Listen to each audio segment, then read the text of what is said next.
خدا کا شکر ہو اس اچھے وقت کے لیے جس میں خدا نے ہمیں زندوں کی زمین پر رکھا ہے تاکہ ہم اس کی پرستش کریں اور اس کے نام کو عزت اور جلال دیں اور اس کے زندہ کلام کو سنیں، اور خداوند ہمیں فتح سے بڑھ کر غلبہ دیتا ہے۔ آئے ہم اپنا دھیان خدا کے کلام کی طرف لگائیں گے۔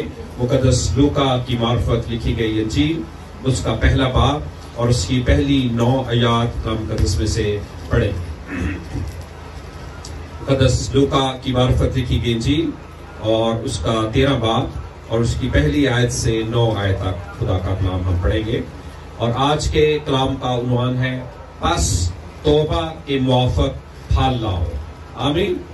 میرے ساتھ کہیں، پس توبہ کے موافق پھل لاؤ۔ آمین۔ آئے ہم کلام کو پڑھیں گے۔ اس وقت بعض لوگ حاضر تھے جنہوں نے اسے ان گلیلیوں کی خبر دی جن کا خون پیلاطوس نے ان کے ذبیحوں کے ساتھ ملایا تھا۔ اس نے جواب میں ان سے کہا کہ ان گلیلیوں نے جو ایسا دکھ پایا، کیا وہ اس لیے تمہاری دانست میں اور سب گلیلیوں سے زیادہ گنہگار تھے؟ میں تم سے کہتا ہوں کہ نہیں، بلکہ اگر تم توبہ نہ کرو گے تو سب اسی طرح ہلاک ہوں گے۔ یا کیا وہ 18 آدمی جن پر شلوغ کا برج گرا اور دب کر مر گئے، تمہاری دانست میں یروشلم کے اور سب رہنے والوں سے زیادہ قصوروار تھے؟ میں تم سے کہتا ہوں کہ نہیں، بلکہ اگر تم توبہ نہ کرو گے تو سب اسی طرح ہلاک ہوں گے۔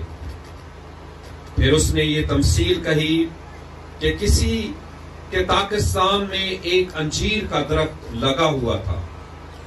وہ اس میں پھل ڈھونڈنے آیا اور نہ پایا۔ اس پر اس نے باغبان سے کہا کہ دیکھ، 3 برس سے میں اس انجیر کے درخت میں پھل ڈھونڈنے آتا ہوں اور نہیں پاتا، اسے کاٹ ڈال، یہ زمین کو بھی کیوں روکے رہے؟ اس نے جواب میں اس سے کہا، اے خداوند، اس سال تو اور بھی اسے رہنے دے تاکہ میں اس کے گرد تھالا کھودوں اور کھاد ڈالوں، اگر آگے کو پھلا تو خیر، نہیں تو اس کے بعد کاٹ ڈالنا۔ کلام مقدس کا پڑھا اور سنا جانا ہم سب کے لیے باعث برکت ہو۔ آمین۔ سب کہیں آمین۔ پس توبہ کے موافق پھل لاؤ۔ خداوند یسوع مسیح بہترین استاد ہیں، اور وہ شاگردوں کے ساتھ، ایمانداروں کے ساتھ تمثیلوں میں کلام کرتے تھے تاکہ جو خدا کی بادشاہی کے بھید انہیں حاصل ہیں ان کو وہ سیکھیں، جانیں اور اس پر عمل کریں۔ آمین۔ خدا یسوع مسیح یہاں پر 2 واقعات کا ذکر کر رہے ہیں، اور پہلا واقعہ جو ہے وہ پیلاطوس نے گلیلیوں کو ہلاک کیا ہے، مارا ہے اور تلوار سے قتل کیا ہے، اور ان کا خون ذبیحوں کے ساتھ ملایا ہے۔ دوسرے واقعے میں ہم دیکھتے ہیں کہ خدا یسوع مسیح ان 18 لوگوں کا ذکر کر رہے ہیں جو شلوغ کا برج گرنے سے دب کر مر گئے، اور خدا یسوع مسیح ان 2 واقعات کے بعد ایک تمثیل پیش کرتے ہیں جس میں خدا یسوع مسیح ایک درخت کا ذکر کرتے ہیں اور اس کے پھل کا ذکر کرتے ہیں، اور خداوند چاہتے ہیں کہ ہم اپنی زندگی میں پھل لائیں۔ آمین۔ آپ سب جانتے ہیں اس وقت ترکی میں اور شام میں ایک بڑا واقعہ رونما ہوا ہے، اور ہزاروں لوگ اس واقعہ کی وجہ سے ہلاک ہوئے ہیں، اور لاکھوں لوگ میں سمجھتا ہوں اس واقعہ کی وجہ سے متاثر ہوئے۔ اسی طرح ملک پاکستان میں 2005 میں ایک بڑا زلزلہ آیا بالا کوٹ میں اور ہزاروں لوگ ہلاک ہوئے اور بہت سے لوگ متاثر ہوئے. اور پچھلے سال میں ملک پاکستان میں بارشوں کی وجہ سے، سیلاب کی وجہ سے بہت سے لوگ، ہزاروں لوگ اور خاندان متاثر ہوئے. اور 2020 میں اور 21 میں پوری دنیا جو ہے وہ کورونا کی وجہ سے متاثر ہوئی اور بہت سے لوگ جو ہیں وہ اس وقت بھی ناگہانی آفات کی وجہ سے، اس کے علاوہ مختلف حادثات کی وجہ سے متاثر ہوتے ہیں. لیکن آج خداوند ہمیں یہ سکھاتا ہے ہم سب کو کہ بس توبہ کرو اور توبہ کے موافق پھل لاؤ.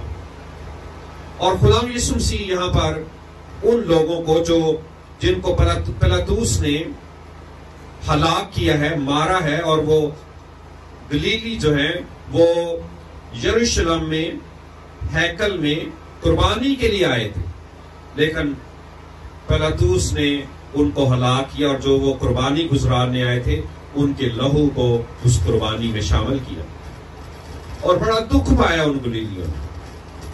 تو خدا یسوع مسیح نے ان لوگوں سے، بعض لوگ جو تھے ان سے سوال کیا اور شاگردوں سے پوچھا اور ان کو بتایا اور ان سے کہا کہ میں تم سے کہتا ہوں کہ یہ لوگ جو ہلاک ہوئے ہیں یہ لوگ ان گلیلیوں سے جو زندہ ہیں زیادہ گنہگار نہیں. بعض اوقات ہم کمپیئر کرتے ہیں، اس شخص پر یہ دکھ آیا ہے، یہ مصیبت آئی ہے، یہ مجھ سے زیادہ گنہگار ہے، اس لیے اس پر مشکل آئی ہے، اس لیے اس خاندان میں مسائل آئے ہیں. خدا یسوع مسیح کہہ رہے ہیں ایسا نہیں ہے، بلکہ خدا تحمل کر کے ٹھہرا ہوا ہے. خدا نے اگر آپ کو بچا لیا ہے حادثات سے، زلزلوں سے، سیلابوں سے، ناگہانی آفتوں سے، خداوند نے ابھی تک آپ کو سنبھالا ہوا ہے، بیماریوں سے بچایا ہوا ہے، موت سے بچایا ہوا ہے. تو اس کا مطلب ہرگز یہ نہیں ہے کہ وہ لوگ جو ہلاک ہو رہے ہیں، جو مر رہے ہیں، جو حادثات میں جا رہے ہیں، وہ آپ سے زیادہ گنہگار ہیں. بلکہ خدا آپ کو موقع دے رہا ہے، خدا تحمل کر کے ٹھہرا ہوا ہے تاکہ آپ نجات پائیں، تاکہ آپ توبہ کریں، تاکہ آپ اپنے گناہوں سے پھریں اور خداوند کو قبول کریں اور اس کی برکت کو اپنی زندگی میں لیں. اور خداوند یسوع مسیح نے جو دوسرا واقعہ بتایا ہے شلوم کا برج گرنے کا، جس میں 18 لوگ ہلاک ہوئے، اور خداوند یسوع مسیح نے پوچھا تمہاری دانش میں یروشلم کے اور سب رہنے والوں سے کیا وہ زیادہ قصوروار تھے؟ خداوند یسوع مسیح نے کہا ایسا نہیں، بلکہ تم جو بچ گئے ہو خداوند کی حضوری میں آؤ، توبہ کرو اور نجات پاؤ اور توبہ کے موافق پھل لاؤ. آمین. آج میں آپ کو بتانا چاہتا ہوں سب ایمانداروں کو جو یہاں موجود ہیں، بہت سے لوگ پوری دنیا میں کوشش کر رہے ہیں کہ دنیا کے حالات، ملکوں کے حالات بہتر ہوں. پوری دنیا میں کوشش کی جا رہی ہے، لیکن ہم یہ دیکھ رہے ہیں کہ دنیا کے حالات بہتر ہونے کی بجائے خراب ہو رہے ہیں، اور یہ کلام کے عین مطابق ہے. یاد رکھیں دنیا کے حالات خراب ہوں گے، لیکن کلیسیا چرچ کے حالات کیا ہوں گے؟ بہتر ہوں گے. کیونکہ مکاشوہ کی کتاب میں کیا لکھا ہے کہ جو پاک ہے وہ پاک ہی ہوتا جائے. اس کا مطلب کیا ہے؟ جو خداوند کی حضوری میں ہے، جو برکت کا وارث ہے، جو ایماندار ہے، جو مقدس ہے، وہ مقدس ہی ہوتا جائے، پاک ہی ہوتا جائے، اور ایسا ہی ہوگا. لیکن جو ناپاک ہے، جو خداوند سے دور ہے، وہ ناپاک ہی ہوتا جائے. اس کا مطلب ہے وہ مشکل میں مسائل میں اور گرتا جائے تاکہ وہ ہلاک ہو جائے. اور پچھلے دنوں میں ہماری بہن بیبی آپ جانتے ہیں وہ آج کل UAE میں ہے، دبئی میں ہے اور الین میں ہے. ان سے میری بات ہو رہی تھی جب یہ کورونا کے دن آنے تھے، تب بھی انہوں نے کہا تھا کہ ایک بڑی مشکل آنے والی ہے. اور اس زلزلے سے پہلے بھی جو ابھی آئے ہیں، اور ابھی مزید دنیا کے حالات خراب ہونے جا رہے ہیں، لیکن اس میں ہمارے لیے کیا خوشخبری ہے؟ ہمارے لیے خوشخبری یہ ہے کہ جب ہم یسوع کو قبول کریں گے، توبہ کریں گے، توبہ کے موافق پھل لائیں گے، توبہ کے موافق عمل کریں گے، تو پھر خدا ہمیں سنبھالے گا، ہمیں پروٹیکٹ کرے گا۔ دنیا میں بڑی آزارسانیاں اور دنیا میں بڑی مصیبتیں آنے والی ہیں، کیونکہ مکاشفہ کی کتاب میں ہم دیکھتے ہیں کہ یہ ہونے والا ہے۔ بہت سے لوگ جو ہیں وہ سمجھ رہے ہیں کہ دنیا کے حالات بہتر ہونے جا رہے ہیں، اور میں اکثر یہ کہتا رہتا ہوں کہ ایسا نہیں ہے۔ اس لیے میں بج بیبی کا بھی ریفرنس دے رہا ہوں۔ انہوں نے ایک رات کو رویا دیکھی ہے، اور خدا نے ان کے ساتھ کلام کیا ہے، اور خدا نے ان کے ساتھ یہ کلام کیا ہے کہ لوگوں کو بتاؤ کہ بڑی ناگہانی آفات آنے والی ہے، مشکلات آنے والی ہے، بہت زیادہ تباہی دنیا میں ہونے والی ہے، لیکن لوگوں کو بتاؤ کہ وہ توبہ کریں، وہ دعا میں ٹھہرے، وہ عبادت کریں، وہ چرچ میں آئیں۔ اور چرچ جو ہے یہ پناہ کی جگہ ہے، یہ آپ کی حفاظت کی جگہ ہے۔ خداوند کی حضوری میں آئیں تاکہ آپ بچائے جائیں، آپ کے بچے بچائے جائیں، آپ کا خاندان بچایا جائے۔ اور انہوں نے مجھے خصوصی طور پر یہ بھی کہا ہے کہ کلیسیا کو بتاؤ، اور میں بڑی وفاداری اور ایمانداری کے ساتھ آپ تک یہ پیغام پہنچا رہا ہوں۔ اس لیے آپ توبہ کریں، آپ کلیسیا کا حصہ بنیں، آپ بہت سا پھل لائیں تاکہ آپ کی زندگی میں برکت آئے۔ دنیا سے آپ اپنے آپ کو کمپیئر نہ کریں، آپ پر بڑا فضل ہے۔ خدا یسوع مسیح نے اسی لیے کہا کہ جو گلیلی مار گئے، کیا وہ ان گلیلیوں سے جو زندہ ہیں زیادہ گنہگار تھے؟ ہرگز نہیں۔ وہ جو 18 لوگ مار گئے، وہ جو زندہ ہیں ان سے زیادہ گنہگار تھے؟ ہرگز نہیں۔ جو ترکی میں، شام میں زلزلوں سے مر گئے، وہ جو بچائے گئے ان سے زیادہ گنہگار تھے؟ ہرگز نہیں۔ جو سلاب میں بہ رہے ہیں، مشکلات میں ہیں، کیا وہ زیادہ گنہگار ہیں؟ اور جو انجوائے کر رہے ہیں لائف کو، بچائے گئے ہیں، وہ کم گنہگار ہیں؟ خدا یسوع نے کہا ایسا نہیں ہے، بلکہ ہمیں کیا کرنا ہے؟ ہمیں توبہ کرنی ہے۔ ہمیں موقع دیا گیا ہے۔ ہم اپنی آنکھوں سے دیکھ رہے ہیں لوگوں کو ہلاک ہوتا ہوا، لوگوں کو مرتا ہوا، مشکلات میں جاتا ہوا۔ تو ہمیں کیا کرنا ہے؟ ہمیں توبہ کرنی ہے اور توبہ کے موافق پھل لانا ہے۔ آمین۔ خدا یسوع مسیح نے ایک تمثیل ان واقعات سے جو دنیا میں ہو رہے ہیں، حادثات، ناگہانی آفات، مشکلات، مسائل، یہ اس کے بعد ایک تمثیل کہی ہے۔ یہ جو 2 واقعات ہیں، پہلے واقعہ میں ایک سیاسی لیڈر نے، ایک پولیٹیکل لیڈر نے لوگوں کو ہلاک کیا ہے، اور آج بھی ایسا ہوتا ہے، دنیا میں لوگ لوگوں کو مار دیتے۔ دوسرا واقعہ جو برج کے گرنے کا ہے، وہ ایک ناگہانی آفت ہے جس سے لوگ ہلاک ہوئے۔ اس لیے آپ پولیٹیکل لیڈرز یا ایسے لوگ جو ظالم ہیں، جو لوگوں کو مارتے ہیں، ان سے بچائے جا سکتے ہیں۔ اسی طرح ناگہانی آفات سے بچائے جا سکتے ہیں، اور اس کا طریقہ خدا یسوع مسیح نے تمثیل میں سمجھایا۔ آئے ہم اس تمثیل کے معنی کو سیکھیں۔ لوکا کی انجیل اس کا 13 باب اور اس کی 6 آیت میں لکھا ہے، پھر اس نے یہ تمثیل کہی کہ کسی کے پاکستان میں ایک انجیر کا درخت لگا ہوا تھا، وہ اس میں پھل ڈھونڈنے آیا اور نہ پایا۔ اس پر اس نے باغبان سے کہا کہ دیکھ 3 برس سے میں اس انجیر کے درخت میں پھل ڈھونڈنے آتا ہوں اور نہیں پاتا، اسے کاٹ ڈال، یہ زمین کو بھی کیوں روکے رہے؟ اس نے جواب میں اسے کہا، اے خداوند، اس سال تو اور بھی اسے رہنے دے تاکہ میں اسے اس کے گرد تھالا کھودوں اور کھاد ڈالوں، اگر آگے کو پھلا تو خیر، نہیں تو اس کے بعد کاٹ ڈالنا۔ آمین آمین۔ آپ ایک درخت کی مانند ہے، یاد رکھیں، اور خداوند آپ میں پھل ڈھونڈنے آتا ہے۔ خداوند آپ میں پھل ڈھونڈنے آتا ہے، اور وہ چاہتا ہے کہ آپ پھلدار ہیں، آپ پھل لائیں۔ لیکن یہ ایک وارننگ الرٹ ہے، یہ ایک تنبیہ ہے کہ اگر آپ پھل نہیں لائیں گے تو کاٹ ڈالے جائیں۔ کوئی بھی شخص جب اس زمین پر پھل نہیں لائے گا تو وہ کاٹ ڈالا جائے گا۔ اور اس تمثیل میں ہم سب سے پہلی بات یہ سیکھتے ہیں کہ خدا ہماری زندگی میں پھل ڈھونڈنے آتا ہے۔ دوسری بات یہ دیکھتے ہیں کہ اگر اسے پھل نہیں ملتا تو وہ توبہ کی توفیق دیتا ہے، وہ ایک اور چانس ہمیں دیتا ہے۔ یہاں پر بھی ہم دیکھتے ہیں کہ خدا نے ایک اور چانس اس درخت کو دیا، ایک اور چانس۔ اور پھر کلام مقدس میں یہ لکھا ہے، کلام مقدس میں، کہ جو لوگ پھل نہیں لاتے وہ اصل میں ٹائم کو ضائع کر رہے ہوتے ہیں اور ریسورسز کو ضائع کر رہے ہوتے ہیں۔ یہ پھل کے بارے میں، اس درخت کے بارے میں لکھا ہے کہ یہ جگہ کو بھی کیوں گھیرے رہے، یہ جگہ چھوڑے اپنی۔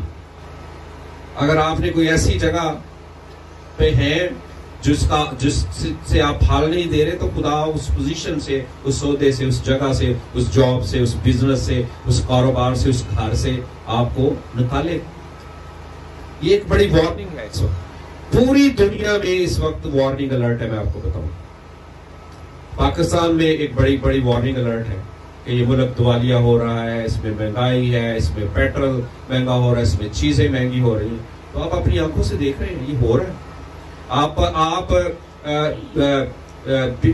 کبوتر کی طرح کہ وہ بلی کو دیکھ کر کبوتر اپنی آنکھیں بند کر لے تو ایسا نہیں ہوگا، یہ ہو رہا ہے، میں آپ کو بتاؤں۔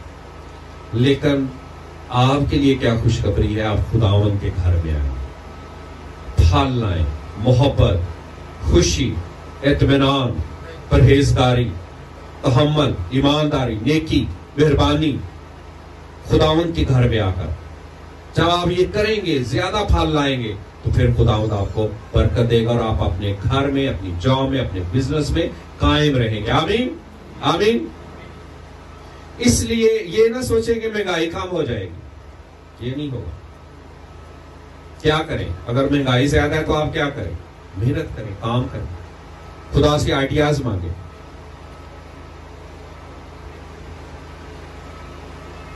خداوند کا حصہ خداوند کو دیں۔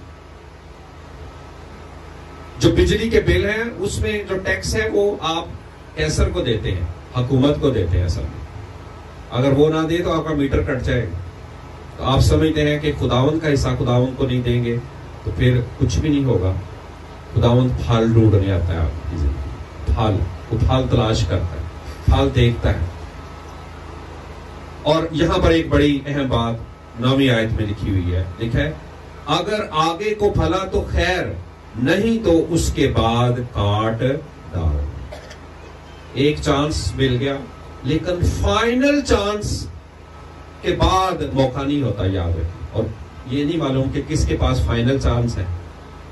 فائنل چانس کا مطلب ہے کہ اس کے بعد کوئی چانس نہیں ہے، یہ آخری چانس ہے، جس کے بعد وہ درخت جو ہے وہ اپنی جگہ سے کاٹ ڈالا جائے گا۔ اس لیے عزیزو ہمیں توبہ کرنی ہے۔ اور کسی نے پوچھا کیا ایمانداروں کو بھی توبہ کرنے کی ضرورت ہے؟ تو خدا یسوع مسیح نے ہمیں یہ سکھایا جب اپنے شاگردوں کے پاؤں دھو رہا تھا۔ جب اپنے شاگردوں کے پاؤں دھو رہا تھا تو دھوتے ہوئے وہ پترس کے پاس پہنچا، اور جب وہ پترس کے پاؤں دھونے لگا تو پترس نے یہ کہا کہ تو میرے پاؤں ہرگز دھونے نہیں پائے گا۔ تو یسوع نے کیا کہا؟ یسوع نے کہا کہ اگر میں تیرے پاؤں نہیں دھوؤں گا تو تو میرے ساتھ شامل نہیں۔ اور جب پترس نے یہ سنا کہ پاؤں دھونے سے میں یسوع کے ساتھ شامل رہوں گا تو اس نے کہا پھر مجھے نہلا ہی دے۔ تو یسوع نے کیا کہا؟ یسوع نے کہا جو ایک بار نہلا چکا اسے بار بار نہلانے کی ضرورت نہیں، بلکہ اسے کیا کرنے کی ضرورت ہے؟ پاؤں دھونے کی ضرورت ہے۔ اس کا کیا مطلب ہے؟ جب آپ نے بپتسمہ لے لیا، آپ نے نجات پا لی، آپ ایماندار بن گئے تو آپ کو دوبارہ بپتسمہ لینے کی ضرورت نہیں ہے، دوبارہ نجات پانے کی ضرورت نہیں ہے۔ لیکن آپ کو کس چیز کی ضرورت ہے؟ آپ کو پاؤں دھونے کی ضرورت ہے۔ آپ اس دنیا میں رہتے ہیں، اس فریب کی دنیا میں رہتے ہیں، دھوکے کی دنیا میں رہتے ہیں، جہاں پر گناہ ہے، جہاں پر بدی ہے، جہاں پر مہنگائی ہے، جہاں پر مشکلات ہیں، جہاں پر ناگہانی آفتیں ہیں، جہاں پر زلزلے ہیں، جہاں پر مہنگائی ہے، اور جہاں پر اور بڑے حادثات ہیں۔ آپ اس دنیا میں رہتے ہیں، اس لیے جب آپ چرچ میں آتے ہیں تو اپنے پاؤں دھوئیں، خدا سے کہیں خداوند جانے انجانے میں جو مجھے خطائی ہوئی ہے میں توبہ کرتا ہوں، معافی مانگتا ہوں، میں اپنے آپ کو پیش کرتا ہوں تاکہ میں اگلے ویک میں جب دوبارہ آؤں تو زیادہ پھال لاؤں، میں زیادہ محبت دکھاؤں، میں زیادہ خوشی شادمانی مناؤں، میں شادمان رہوں، میں اطمینان پاؤں، میں پیسفل رہوں، میں زیادہ دیا یقین دوں، میں زیادہ ہدیے دوں، میں زیادہ تیرے گھر میں عقیدت کے ساتھ آؤں، اور یہ برکت پھر آپ کی زندگی میں ٹھہر جائے گی۔ آمین آمین۔ اس لیے آج عزیزو اس کلام کے مطابق توبہ کریں اور زیادہ پھل لائیں اور اپنے آپ کو خداوند کی حضوری میں پیش کریں۔ آئیں ہم اپنی آنکھیں بند کریں گے اور خداوند سے کہیں گے خداوند، اور جو ایماندار ہیں جو پھل لا رہے ہیں میری ان سے درخواست ہے کہ وہ ترکی میں، شام میں اور پاکستان میں جو سیلاب ہے، جو مہنگائی ہے اور اس کے بڑے بڑے جو اثرات برے ہیں، ان سے خداوند سے مدد مانگیں تاکہ ایماندار جو ہیں اور کلیسیاں جو ہیں وہ ان ناگہانی آفات سے محفوظ رہیں۔